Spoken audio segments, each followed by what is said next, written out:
Hello and welcome to Daily Reflection with Aneel Aranha. Today is the 29th of January 2019. We're going to reflect on Mark chapter 3, 31 to 35. Listen.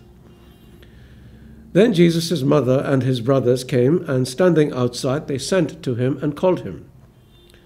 A crowd was sitting around him, and they said to him, "Your mother and your brothers and sisters are outside asking for you." And Jesus replied, "Who are my mother and my brothers?" And looking at those around him, he said, "Here are my mother and my brothers. Whoever does the will of God is my brother and sister and mother." The gospel of the Lord. This comment by Jesus is not intended to disparage Mary, as some might suggest, because there was perhaps nobody in human history other than Jesus himself who has been so obedient to the will of God as Mary. Neither is this comment intended to minimize the importance of a biological family. This comment is to let his listeners know that there was a new way that everybody was going to relate to each other because of their faith in him.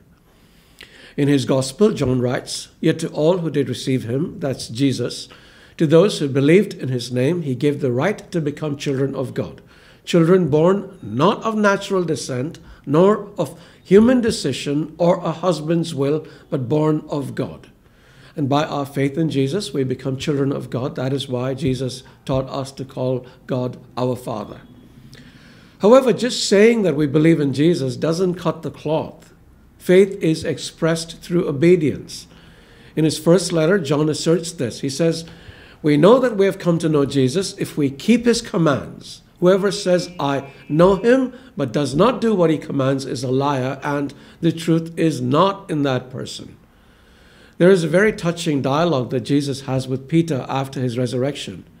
3 times he asks Peter, "Do you love me?" And with increasing frustration, Peter responds that he does. And each time he tells Jesus that he loves him, Jesus tells him to do something. "Feed my lambs," he says. "Take care of my sheep," he says the second time. And finally he tells Peter, "Feed my sheep." God wants us as his children.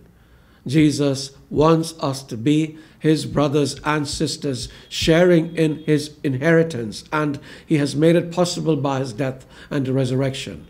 However, if we don't respond to that great sacrifice with obedience, we're basically telling him we're not really interested in kinship with him.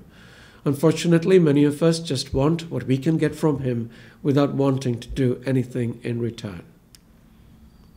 Is that true of you?